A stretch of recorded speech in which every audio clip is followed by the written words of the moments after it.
नमस्कार सर्वांना, माझे यूट्यूब चॅनलमध्ये तुम्हा सर्वांचे खूप मनापासून स्वागत आहे. तर आज आपण घेवड्याची अगदी झटपट अशी होणारी भाजी बनवणार आहोत. तर पहा, या ठिकाणी मी घेवडा घेतलेला आहे. दोन्ही साईडचे टोकं काढून त्याचं ते असं सोलून घेते मी सर्व घेवडा. पहा, त्याचे धागे सर्व आपल्याला काढून घ्यायचे, जेणेकरून ती टसटस लागणार नाही भाजी. पहा, सर्व घेवडा अशा पद्धतीने मी साफ करून घेतलेला आहे. आता याला स्वच्छ पाण्यामध्ये धुवून घेते मी. तोपर्यंत कढई तापायला ठेवते. कढई छान गरम झाली की त्यामध्ये 2 पळ्या तेल घालूया आपण. पहा, तेल छान असं गरम होऊन द्यायचं आहे आपल्याला. तेल गरम झालं की त्यामध्ये मोहरी घालते. मोहरी छान अशी फुलली की नंतर त्यामध्ये आपण जिरं घालणार आहोत. 1 चमचा जिरं घातलेलं आहे. पहा, आता यामध्ये मी लसूण घालते. लसूण टेचून घेतलेलं आहे. लसूण घातलं की आपण ह्यामध्ये एक मोठा बारीक कांदा असा कापून घेतला होता, तो कांदा यामध्ये घालून घेऊया. कांदा छान असा आपल्याला परतून घ्यायचा आहे. हलकासा गुलाबी रंग येईपर्यंत परतून घ्यायचा आहे कांदा आपल्याला.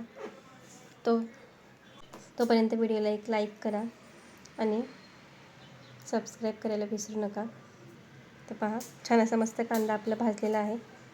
आता एक छोटा टमॅटो मी कापून यामध्ये घातलेला आहे. टमॅटो देखील छान असा परतून घ्यायचा आहे आपल्याला, त्याचं कच्चेपणा जाईपर्यंत. 1-2-3 मिनटं छान असं परतून घेऊ टमॅटो देखील छान आपला परतलेला आहे. आता यामध्ये आपण मसाले घालणार आहोत. अगदी बेसिक मसाले घालणार आहे घरातलेच. पहा, हिंग घातलेलं आहे, थोडंसं हळद, पाव चमचा लाल तिखट घालते यामध्ये आणि कांदा लसूण मसाला घालते थोडा. कांदा लसूण मसाल्याने चव छान लागते. पहा, मिक्स करून घेऊया असे सर्व मसाले. 1 मिनिटभरासाठी छान असे परतून घेऊया आपण. व्हिडिओ थोडा जरी आवडला असेल तुम्हाला तर एक लाईक नक्की करा व्हिडिओला.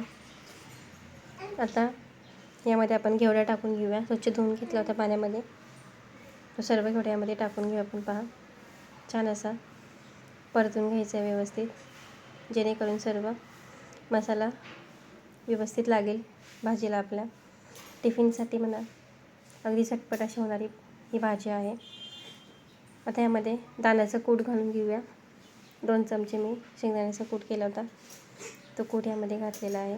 मीठ घातलेलं आहे चवीप्रमाणे आणि भाजी छान अशी मिक्स करून घ्यायची आहे व्यवस्थित. पहा, व्यवस्थित अशी हलवून घेतलेली आहे भाजी. आता ह्यावर एकदम थोडंसं पाणी घालते चमच्यावर असं, आणि 10 मिनटं असं मीडियम फ्लेमला शिजवून घेतली भाजी मी. पहा, छान अशी मस्त अशी भाजी तयार झालेली आहे आपली. पाहू शकता तुम्ही, एकदम झटपट अशी तयार झालेली आहे. पहा, डिशमध्ये सर्व करून दाखवते. पहा, कलर देखील छान आलेला आहे. पाहू शकता, चपातीसोबत किंवा भाकरीसोबत देखील तुम्ही खाऊ शकता. वरण भाताबरोबर देखील तोंडी लावायला अगदी छान लागते ही भाजी. तर व्हिडिओ थोडा जरी आवडला असेल तर लाईक नक्की करा आणि कशी वाटली रेसिपी मला कमेंट करून नक्की सांगा. इथपर्यंत व्हिडिओ पाहिला त्याबद्दल खूप धन्यवाद. भेटूया पुढच्या रेसिपीसोबत. तोपर्यंत बाय. थँक्यू.